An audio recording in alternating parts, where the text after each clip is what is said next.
Hi all, welcome to the first video of the series Algorithm and Data Structure. In this video I am going to talk about algorithms.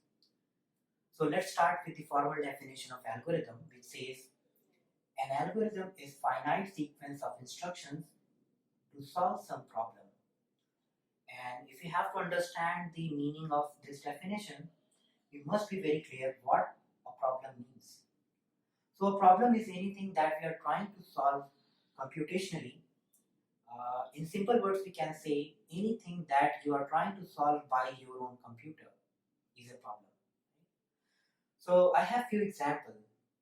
Finding the maximum from set of numbers, or it can be arranging the numbers in ascending or descending order, and or it can be like moving a drone from point A to point B. It doesn't look like a problem, but think this way: what if there are some obstacles between point A and point B? In that case, you need to find a possible path between these 2 points. So in that way, in that case, it becomes a problem, right? And there are so many other problems as well that we can solve by some algorithm. Let's take an example to understand the algorithms better. So here I have taken a problem which says find the maximum of given three numbers. If I have to write algorithm for this problem, I need some mechanism or some way to represent the algorithm. Right? So in that case, I'll be using pseudocodes. So technically, pseudocodes are nothing but some informal way to represent any algorithm. So in pseudocode, we don't have to follow any of the programming language specific syntaxes, but rather we can simply use the English. Just we have to make sure the meaning is very clear, right? So I have one pseudocode for the above problem, and which has 6 steps, right? So I'll go through it one by one. So the first step says read n1, n2, and n3. So in the first step, I'm reading the three values for which I have to do the comparison. Then in the second step, I'm comparing only one n1 and n2, right? And in the third step, I'm trying to store the maximum from these two elements. So I'll compare n1 and n2, and I'll find the maximum, and I'll store it to m variable. This is nothing but one variable. Now what I'll do in the fourth step is I'll compare m and n3, which is my third element, and in the fifth step, I'll try to compare and store the maximum of these two elements. That is nothing but m and n3 in m. And as the last step, I'll print the m. That is like sending output, right? So if we execute these 6 steps, it will solve the above problem. It will basically compare three numbers, and it will give you the maximum out of three. If I have to compare this with the definition of algorithm, the definition of algorithm says it must be finite sequence of instructions. So if you see, this is finite. It has only 6 steps, and it must solve some problem. So it is also solving some problem, which makes this pseudocode as an algorithm. The next question that you might be thinking is it like this is the only algorithm to solve this problem? No. Answer is no.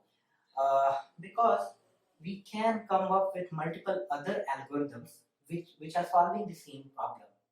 So yes, it is right to say one problem may have more than one algorithm to solve it. Let's consider a scenario where I have a problem X and I have 3 known algorithms to solve that problem. And if I have to select one of the best algorithms from these 3, one approach that I can take is I can compare them on the basis of execution time and the memory requirement. For that, let's say I have executed these 3 algorithms on a string machine and while keeping the same input. And let's say the first algorithm took 5 seconds, second algorithm took 6 seconds, third algorithm took 7 seconds. And the memory requirement is like first algorithm took 1024 MB, second algorithm took 756 MB, and the third algorithm took 128 MB. So based on the execution time alone, it looks like algorithm 1 is the best one, which is not always right to say, because If we have a small machine, like where we have a very limited memory, in that case, algorithm 3 is better, right? And if we have, say, a mid-sized machine, then I think probably algorithm 2 is better. Another thing that we should consider is what if I execute this algorithm on multiple or some different machines, right?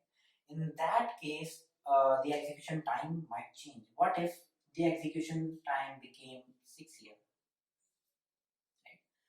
So what I mean to say here is the execution time also depends on the underlying hardware. In one hardware, it may give some time, and in another hardware, it may give another time. Also, it is highly dependent on which language you are implementing. Algorithm might remain same, but it also depends on the programming language used. Fine. Now, moving ahead, then we, if you come back, well, to compare these three algorithms. Now, if you have multiple system and multiple algorithm, it becomes very impractical to consider these parameters, right? Though we compared using this parameter in this case. Uh, so essentially, we need some another mechanism which can avoid consideration of these parameters to compare to algorithms. So in computer science, we make use of asymptotic notations to solve this problem. In the next video, I'll be talking about asymptotic notations. Thank you for watching this video.